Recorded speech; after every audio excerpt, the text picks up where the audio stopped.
I'm Sarah, and I live in beautiful Florida, and I'm a homeschool mom, and I have 3 kids, and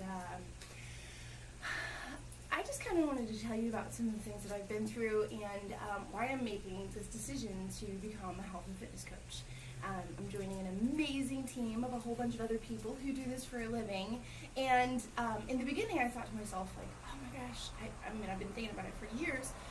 That is not me. I am really the least athletic person that you may have ever met. I mean, I was formerly a ballerina, but like if you throw a ball at me, I'm probably gonna duck for cover. I can't catch anything. I'm just like, um, but I had a lot of things happen in my life that caused me to really reconsider the way that I felt about health and fitness. And it kind of all started like 5 years ago when I made my first trip to the emergency room for back pain. I was home alone because my back was so bad I had to have help with my kids. I went to the bathroom alone in an empty house, and I stood up and I was frozen in pain. Couldn't move, like not even a tiny smidge, and I'm hanging on to a towel bar for dear life, thinking to myself, if I move even a hair, I'm gonna pass out and I'm gonna fall and no one will find me. And so I'm hanging onto this bar and I'm praying. I'm like, oh my dear Jesus, please send help. And it felt like an eternity, but eventually my husband just happened to walk in and check on me and found me there like that. And so went to the emergency room and found out that I had 2 herniated discs in my lower back, and gave me a couple pain pills and some muscle relaxers, and they were like, you just go home and wish for good things. And I did that. Got chiropractic care off and on, and I didn't really ever make much progress with it, and proceeded to not take very good care of myself. And then at that point in my life, about 4 or 5 years ago, I found this Beachbody group of people who were doing a challenge together, led by a coach who was a friend of mine, who was this awesome girl, and it was like the best, most fun month of my life. Like, I had so much fun with my fitness.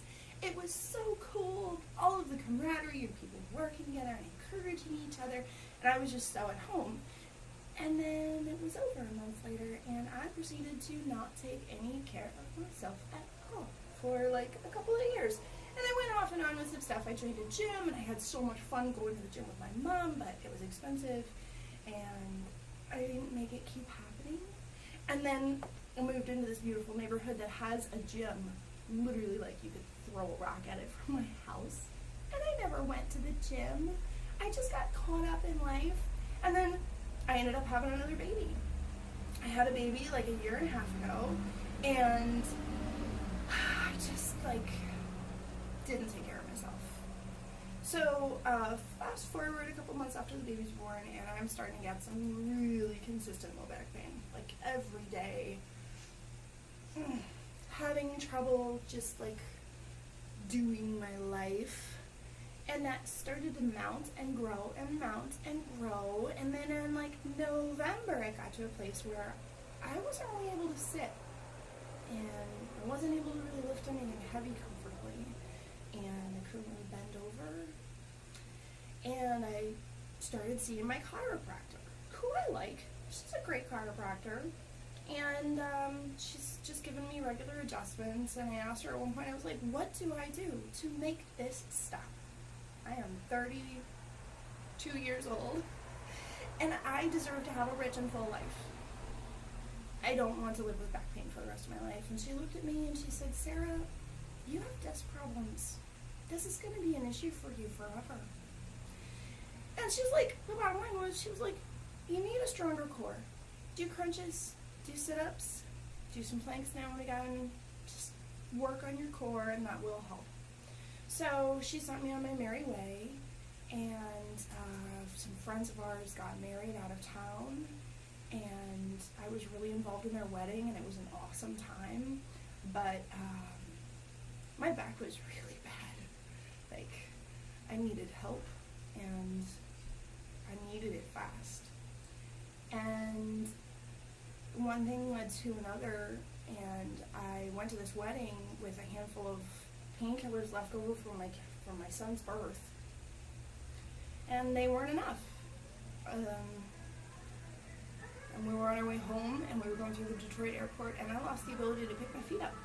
I shuffled through the Detroit airport at 32 years old, crying. I couldn't move my own body. We got home from this trip, and it got worse.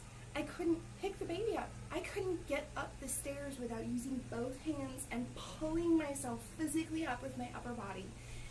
And I found myself in the emergency room again, laying on my back, crying. I was in so much pain just laying down. And the doctor comes in, and the emergency room doctor comes in, and he goes, well, I've got great news for you. Your discs are ruptured, but they are as bad as they can ever get, so you're not going to have more pain than this. And I'm laying there thinking to myself, oh my gosh, how did I get here? That's good news? That's not good news. Are you crazy? So I get referred to a neurosurgeon, and the neurosurgeon refers me for physical therapy, and hallelujah, praise God for physical therapists. They are the most amazing people. And I had 6 weeks of physical therapy where I found myself doing the same exercises that I was doing in my challenge group years before, that I had fun doing. But this time, my body was so broken that doing a plank was so hard. It was so hard. I had to fight to be able to finish a 20-second plank and a 30-second plank. And my physical therapy finished, and the referral was, you just need to keep doing these things. Because I had made enough progress that I was able to pick the baby up again, and I felt like I was safer when I'm home with the kids, and I could do enough things again where I was partially functional, I would say. So I did that, and the referral, when they were like, oh, you just need to keep doing these exercises, printed out on 8.5 by 11 sheets, I just thought to myself, like, why didn't I just go back to doing my 21-day fix, which is what I was doing before that I loved. And then I'm working out other muscle groups, and I've got a plan, and I can't fall off of the wagon because I don't want to live in a wheelchair. And I've got a family that needs me, and a life that I want to live, and things that I want to do. I want to be a ballet dancer again someday. I want to ride roller coasters. I want to take road trips. I want to do things that involve being able to sit or stand or get jostled or have strength. So I started doing 21-day fix again, and I did 2 rounds of it. That's 3 weeks at a time, so I did 6 weeks of this 21-day fix. And at the end of it, I realized that my body had changed, that I wasn't miserable and suffering anymore. And I did still have some pain sometimes, but I no longer had this sensation when I would lean into the baby's crib to pick him up that I wasn't sure if it was gonna work. So I started realizing I was having a quality of life again. And I got so excited, I called my coach, Ashley, who I bought the 21-day fix from 4 or 5 years ago, and I told her what was going on, and she was like, you know what, you should do this. You should start coaching. And I thought to myself, you know what, I really should. Because if there's anybody out there who has been through a tiny bit of pain, or a great amount of pain, I would want to have someone there to support me the way Ashley was there for me. And because I have suddenly realized that I need to have a long plan for the rest of my life. And that involves being a very strong woman so that I have a rich, full life. So I'm picking up fitness coaching because I deserve a great life, and because I think everybody else out there deserves a great life and somebody to cheer them on in the pursuit of that. If you want help reaching a goal, even if it's as simple as having less pain or losing a couple of pounds or getting to a place where you can pick up an old hobby, I'd love to be there for you. And I'd love to celebrate the journey with you. little tiny milestones, the things as simple as, you know what, I don't think I'm ever going to need a wheelchair again. And while there's no promise that this will keep me out of a wheelchair for the rest of my life, there is a promise that I will have a richer life, that I will enjoy it more, and that I will never regret a little tiny piece of the strength that I am building. And I've also realized that I've gained a lot more than just losing my back pain. And this is my 8th week of what I call fitness is freedom. And I've lost maybe close to 15 pounds and about 15 inches. And I look at myself differently in the mirror. My kids watch me do my exercises every day, and they're intrigued and they're interested and they're proud of me. And we talk about why I do these things. I do these things so that my back doesn't make it impossible for me to be a great mom to you, and so that I can have an awesome, happy life. So, all of these things are to say, I just wanted to share with you because I'm so excited and because I'm really enjoying the fruit of a lifestyle change that I never really thought that I would have. And where I stand today, I look forward to doing my exercises every day. I look forward to pressing play on a video with 30 minutes of exercise in it where I am challenged, extremely challenged sometimes, and I get to embrace that experience of trying new things.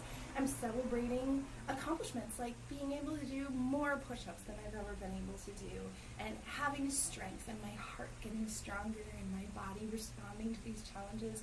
I have more energy. I'm so much more optimistic. In January, I was kind of a broken woman. I just looked at the rest of my life and I kept thinking to myself, how have I gotten here at 32? Not so much because of the way that I looked, but just because I was so hopeless. And if you're a person who needs a little